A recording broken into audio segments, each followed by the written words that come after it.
Bom dia, pessoal. Hoje é segunda-feira, início de mais uma semana, dia 8 de junho, e mais uma semana de quarentena, evidentemente. E eu tinha prometido que. Não tinha prometido, cheguei a prometer, mas disse que tinha adiado nosso papo sobre cocô. Cocô tem estado muito em evidência, né? Inclusive nas palavras do presidente da República, quando ele diz que o IPHAN tinha achado um cocô em algum lugar. Enfim, aliás, procurar sempre acha, né? Nesse país. Bom, depois das declarações do Olavo de Carvalho, então. Bom, mas ironias à parte, o que eu queria comentar com vocês foi uma notícia que saiu na semana passada, ainda sobre aquela questão aí é uma questão completamente do estado do Rio, né? Do gosto, do cheiro, enfim, da feição que a água tinha tomado lá em janeiro, né? Para sorte nossa, não chegou a coincidir aquela coisa de sair comprando água mineral e depois sair comprando álcool gel, né? Que foram momentos diferentes. Mas, de qualquer forma, isso movimentou bastante. E aí, tardiamente, saiu uma notícia que eu vou compartilhar com vocês. Cadê? Aqui. Vou compartilhar com vocês, que disse o seguinte: gosto ruim na água não foi causado por geosmina. Geosmina é a tal da alga, não sei o que e tal. E aí esse rapaz, pesquisador da UFRJ, conclui que a culpa foi do esgoto doméstico e industrial. Bom, me chama a atenção porque o esgoto doméstico sempre existiu na medida em que a população metropolitana, e aí é isso que nós vamos analisar daqui a pouco,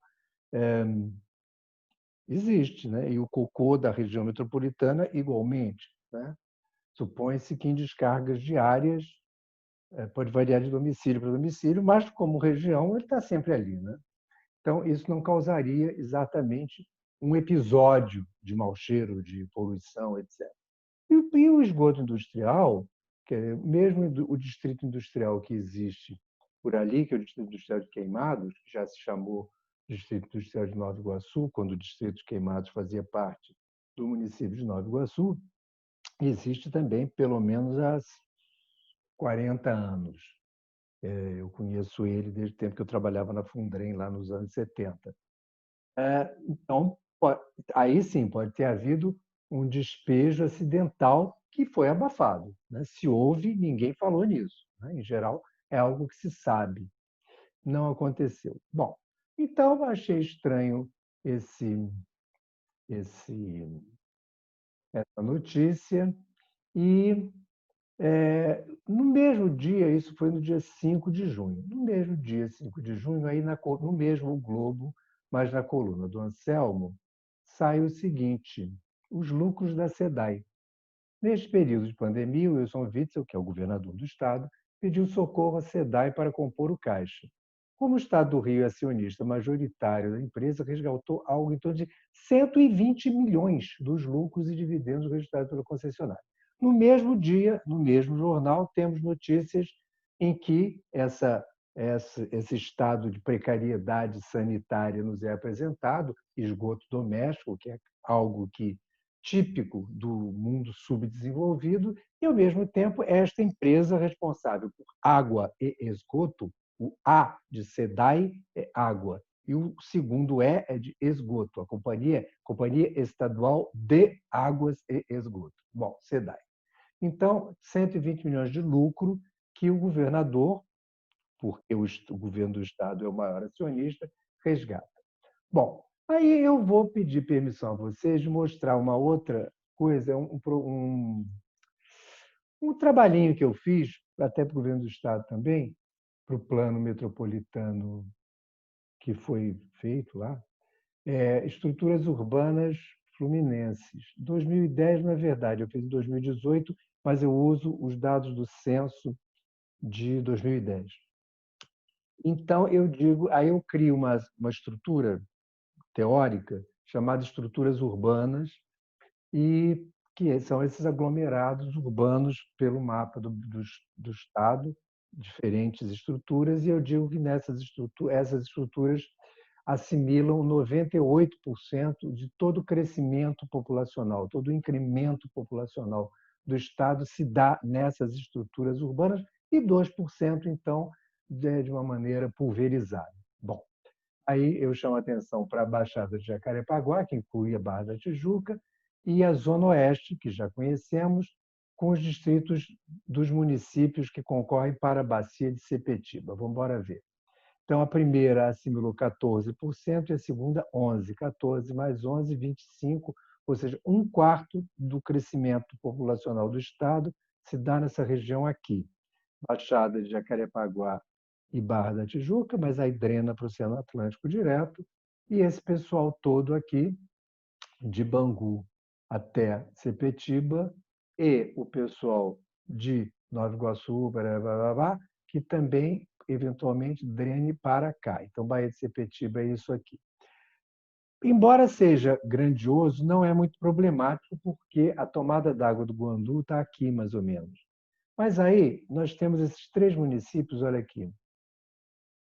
Queimado, Japeri e Paracambi recebeu pouco mais de 2%. Então, 2% da moçada que cresceu em 10 anos no estado do Rio de Janeiro está em Queimados, Japeri e Paracambi, né?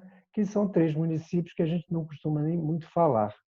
E hoje, que é o que interessa, sai então, por isso que eu achava que eu tinha que esperar um pouquinho para falar de cocô. Saiu hoje, ó. Rio lança edital de concessão da SEDAI hoje, com 33 bilhões em 35 anos. Ou seja, o cara vai dar 33 bilhões, é menos de 1 bilhão por ano. Já sabemos que ela rendeu cento e poucos desse mês, desse ano, suponho eu, no exercício passado. E aí vai ter toda uma situação aqui no final da notícia. É muito interessante porque essa coisa do esgoto doméstico não pode surpreender, porque não são só aqueles municípios que drenam para lá. Essa bonita represa aqui, isso está lá no Rio Piraí, ou seja, que é um rio que as águas dele foram invertidas. Que loucura, né? Eu fico brincando, eu fiz um texto uma vez, né?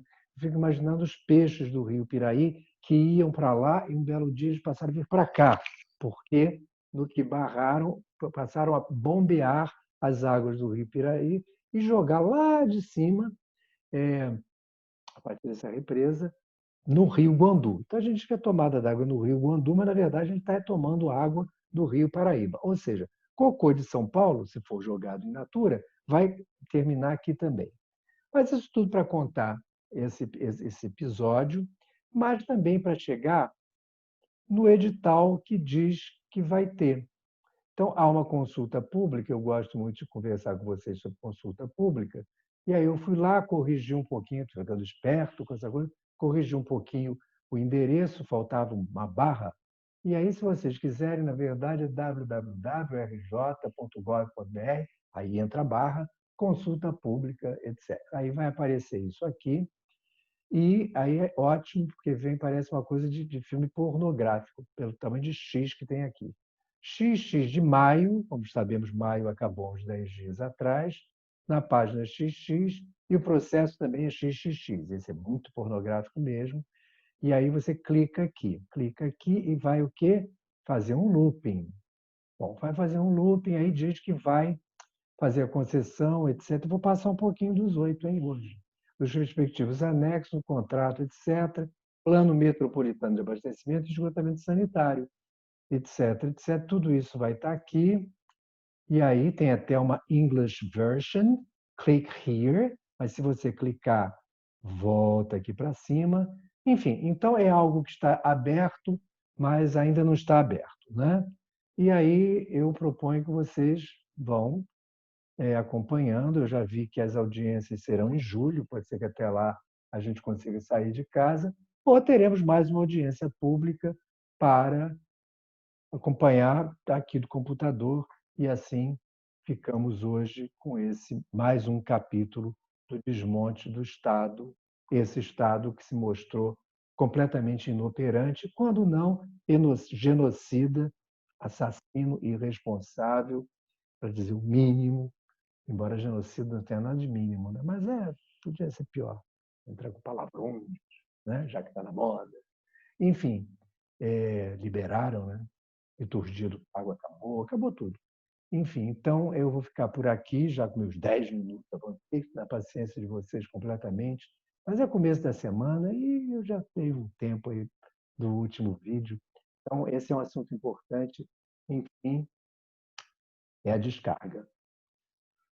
Vai lá, passa no nosso canal e se inscreve. Carlos Andrade, segunda-feira, dia 8 de junho.